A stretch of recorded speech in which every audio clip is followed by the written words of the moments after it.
But we have to finish the movie. Who gives a fuck about movies?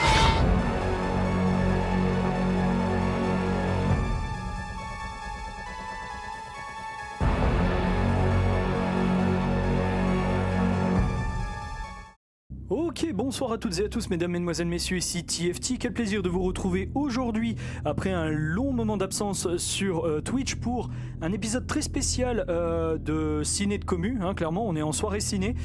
Soirée de ciné de communauté, ce soir on est sur Halloween, sorti en 2007, réalisé par Rob Zombie. Je fais juste un retour audio quelques secondes. Si Twitch veut bien me laisser le son.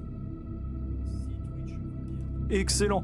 Donc ouais, on est sur le film Halloween, sorti en 2007 et réalisé par Rob Zombie.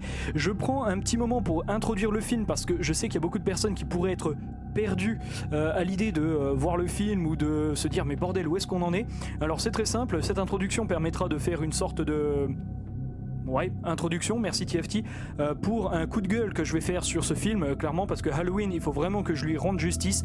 C'est un film qui arrive un petit peu à l'arrache, on va dire, pour la simple et bonne raison qu'à l'époque où sort le film, soit en 2007, il y a déjà tous les épisodes précédents qui sont déjà sortis, mais il y a eu un gros double échec avec Halloween H20 et Halloween Résurrection qui ont été une catastrophe pas possible, haï des fans à l'unanimité, et arrive du coup ce 9e opus des films Halloween, je veux dire de manière générale, qui n'est absolument pas, et je dis bien absolument pas, un film qui est une suite. C'est un spin-off, on va dire entre guillemets, ou plutôt une sorte de reboot qui fait son truc dans son coin.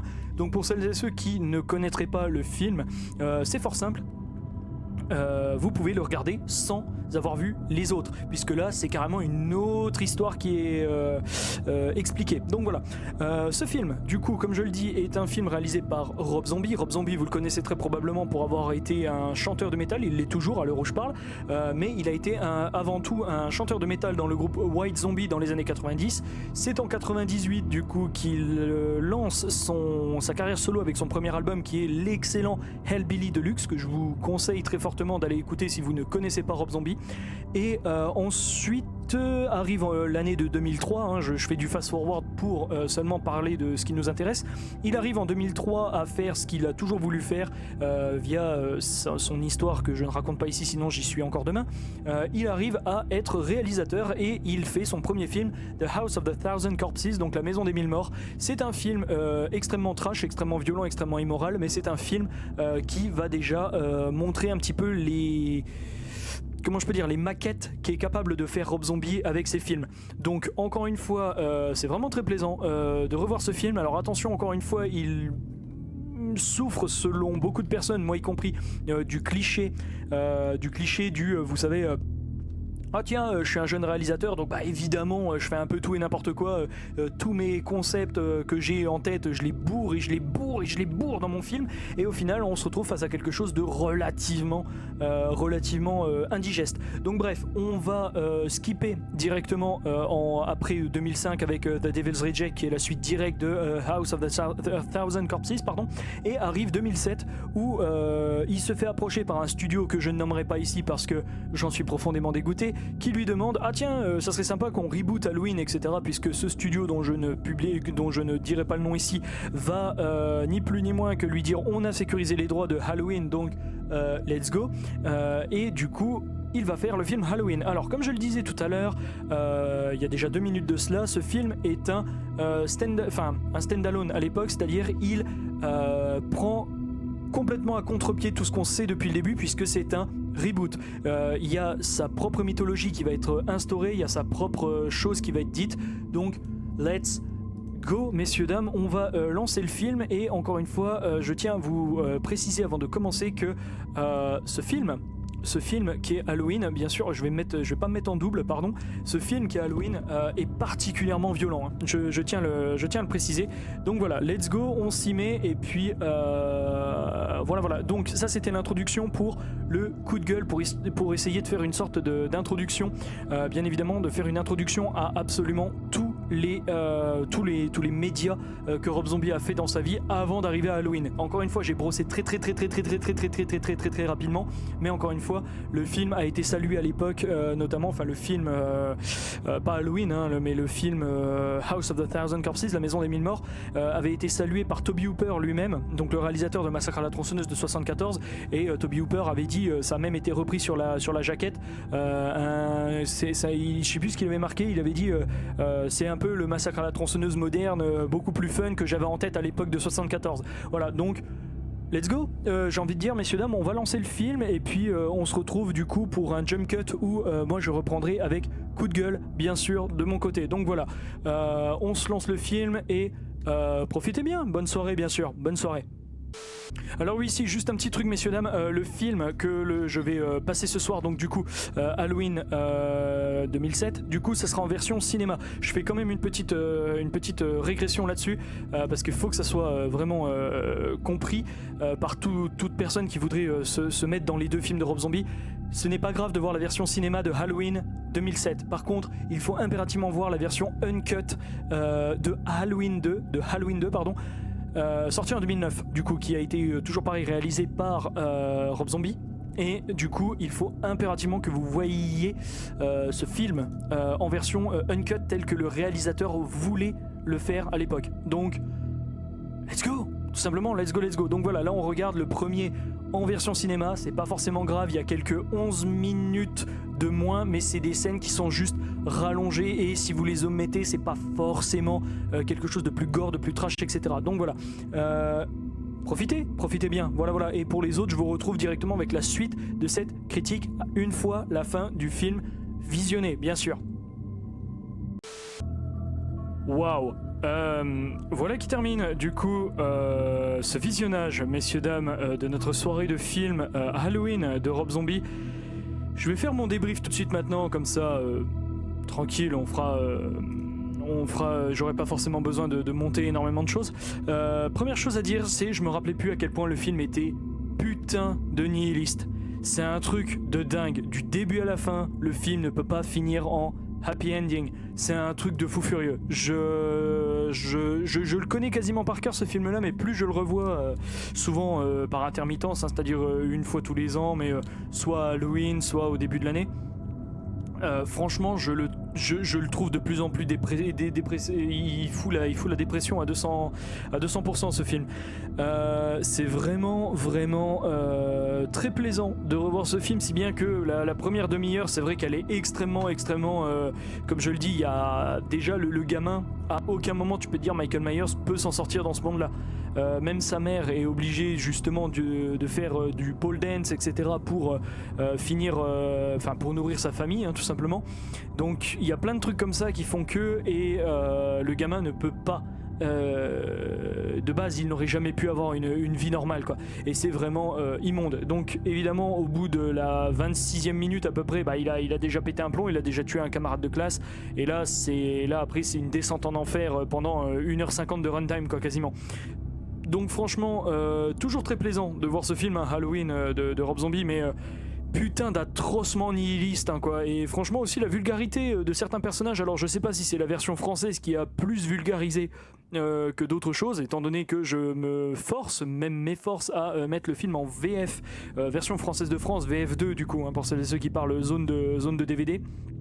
Zone de Blu-ray également, c'est pas la même notation, mais bref, ouais, ce film est profondément nihiliste, hein.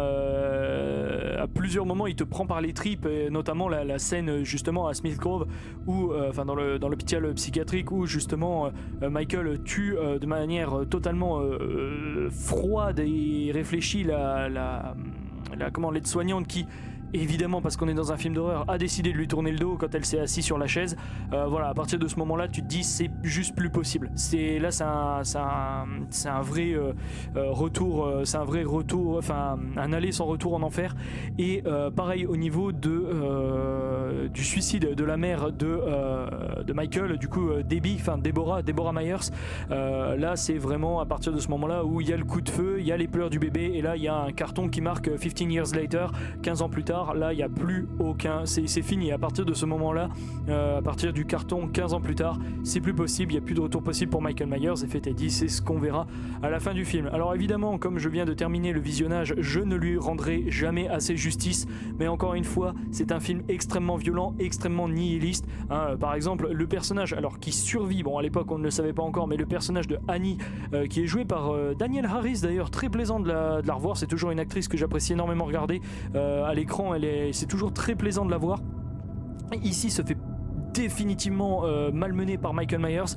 Malgré tout, on est sur un personnage de Annie Brackett, du coup, qui est particulièrement choupie, etc. Elle est super mignonne, mais voilà, elle se fait vraiment salir par Michael Myers, ce qui lui donnera, sans mauvais jeu de mots, de certaines et sacrées cicatrices pour l'épisode 2, donc du coup Halloween 2, qui était sorti en 2009, bien évidemment la suite de ce film.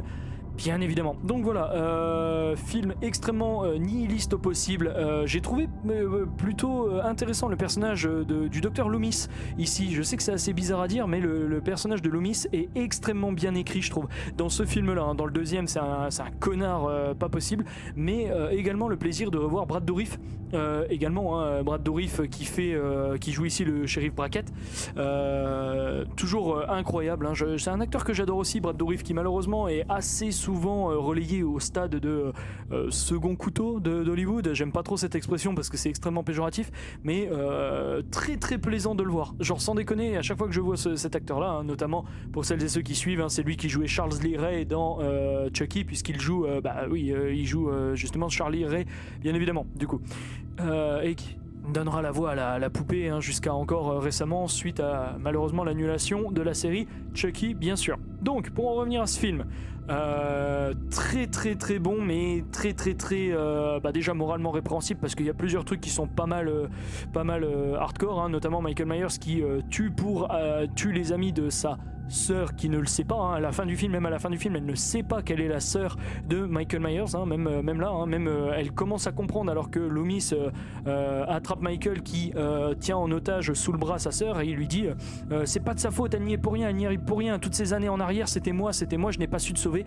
Excellente réplique, excellent échange enfin je vais pas dire de dialogue, mais d'échange de plans entre les deux personnages, et franchement ça fonctionne du feu de Dieu. Encore une fois, je prie comme le bon Dieu les techniques de mise en scène de Rob Zombie, qui sont certes sommaires à certains moments, c'est-à-dire des plans d'exposition ou alors des caméras à plan large avec un certain recul pour dire regardez, vos personnages sont perdus dans le champ, ce qui les réduit encore plus comparé à la menace de Michael Myers, qui est très souvent filmé en close-up, hein, c'est-à-dire en plan serré avec un cadre vraiment centré sur son visage, et c'est vrai que c'est particulièrement flippant. Il ne recule devant rien, hein, dans ce film, hein. Il tue même la famille Strode, hein, donc les parents adoptifs de Laurie, du coup, qui est la sœur Boo, comme il l'appelait, de Michael quand elle était gamine, quand elle était bébé. Et on a cette explication du coup du shérif Brackett qui dit qu'il y a 17 ans, donc du coup quand Boo était encore enfant, il a vu que il est rentré parce que les voisins avaient entendu un coup de feu quand Deborah Myers s'était suicidée avec un flingue. Ils ont entendu un coup de feu, la police est arrivée, le shérif est arrivé en premier puisque c'est son village, c'est son canton, il le dit lui-même, hein, c'est son petit village, et enfin ce petite bourgade plutôt d'Haddonfield. Et quand il est rentré et qu'il a vu Deborah Myers avec la cervelle éclatée au plafond, il a pris la gamine qui est du coup Boo comme l'appelait Michael, et il l'a prise dans sa voiture de flic et il l'a amenée à l'hôpital de la ville d'à côté, sauf que 3 mois plus tard c'est Monsieur Strode qui a joint le programme d'adoption pour enfants, et il a par un concours de circonstances bien évidemment adopté le petit bébé pléonasme, mais le jeune bébé qui est cette petite fille qui sera plus tard rebaptisée Laurie Strode, et dont son passé lui sera caché, je pense bien évidemment pour son bien.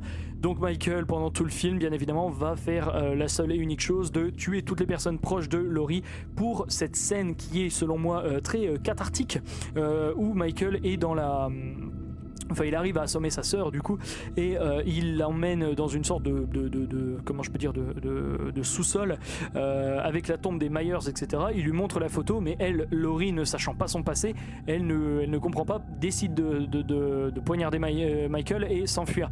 Donc voilà, je vais pas vous faire la fin du film parce que, encore une fois, excellent film, mais très nihiliste, hein, vraiment très brutal, très impitoyable, hein. Il y a les personnages, avant de se faire tuer, souvent ils se font souiller, hein, ils se font faire passer la tête contre un mur, ils se font poignarder au moins 3-4 fois. Le flic qui est dans la salle de bain là, qui dit ouvrez-moi la porte, je vais vous sauver, ouvrez la porte et tout. Michael, il arrive derrière, il lui plante un coup de couteau dans le haut du dos, dans l'omoplate, il lui éclate la tête à travers le mur, etc. et tout. Enfin, c'est vraiment, enfin, contre le mur, après lui avoir mis un brutal coup de couteau et tout, et Michael passe à travers les portes en les éclatant de coups de poing, etc. C'est un truc de fou, quoi. C'est un truc de fou, notamment la porte vitrée de la salle de bain suite à cette scène où il poignarde cet officier de police, bien sûr. Donc voilà, excellent film, toujours très plaisant à regarder, mais encore une fois, extrêmement nihiliste. La première demi-heure, vous dites, il n'y a aucun moment où Michael peut s'en sortir. C'est sa famille, et même sa belle famille, son beau-père, là, Ronnie, qui est un parfait connard, qui regarde même sa belle-fille en mode oh, elle a un joli petit cul et tout. Il est atroce, ce personnage et tout. Je ne dis pas que je suis du côté des méchants en mode oui voilà, c'est Michael qui doit gagner, mais le pauvre gamin, il n'aurait jamais pu s'en sortir. Donc c'est ça ce que je dis, du début jusqu'à la fin, il n'aurait jamais pu s'en sortir. Au début d'ailleurs, et c'est assez rigolo de voir ça, c'est si on prend en compte tous les meurtres de Michael, son premier meurtre, il dit au tout début du film, il dit oh mon rat est mort, etc. Non, on voit qu'il nettoie un scalpel gorgé de sang dans l'évier, donc c'est bien lui qui a tué son petit rat qui s'appelle Elvis, bien sûr. Et d'ailleurs, petite mention spéciale à la bande son Kiss, du coup le groupe Kiss, avec God of Thunder de l'album God of Thunder, l'album Destroyer de 82, il me semble, 82 ou 76, je ne sais plus, je vais aller regarder ça tout de suite. Destroyer Kiss, c'est 82, il me semble, de tête. Non, 76, je confonds avec Creatures of the Night.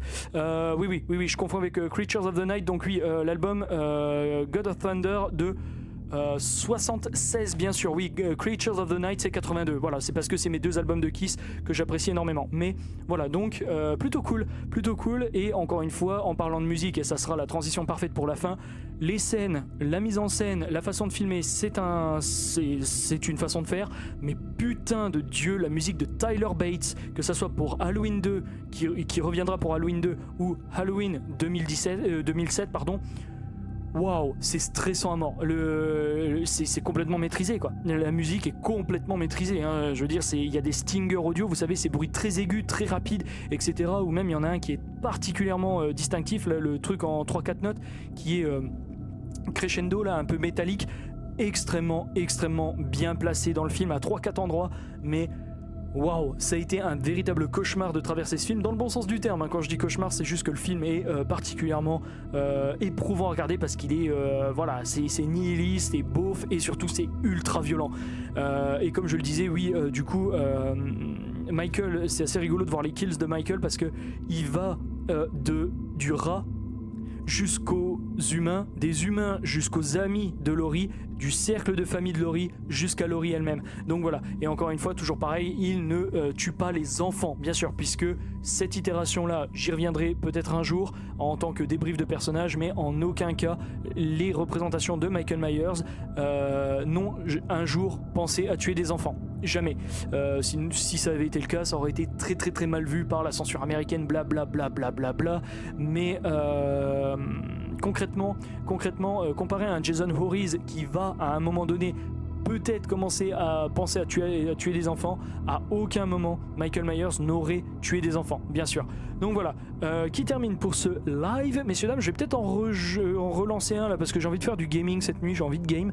Donc voilà, mais en tous les cas, merci à toutes et à tous d'avoir suivi ce live, ou du moins cette VOD, puisque ces parties-là seront coupées et collées via Twitch et ensuite disponible sur ma chaîne en tant que coup de gueule, bien évidemment. Donc voilà, je suis à chaud, c'est pour ça que mes propos partent dans tous les sens, mais je suis à chaud, je viens de terminer le visionnage et franchement, encore une fois, c'est un film qui ne déçoit pas, mais définitivement pas à mettre entre toutes les mains. C'était TFT, passez une bonne fin de journée, portez-vous bien et à bien vite, bien sûr. Salut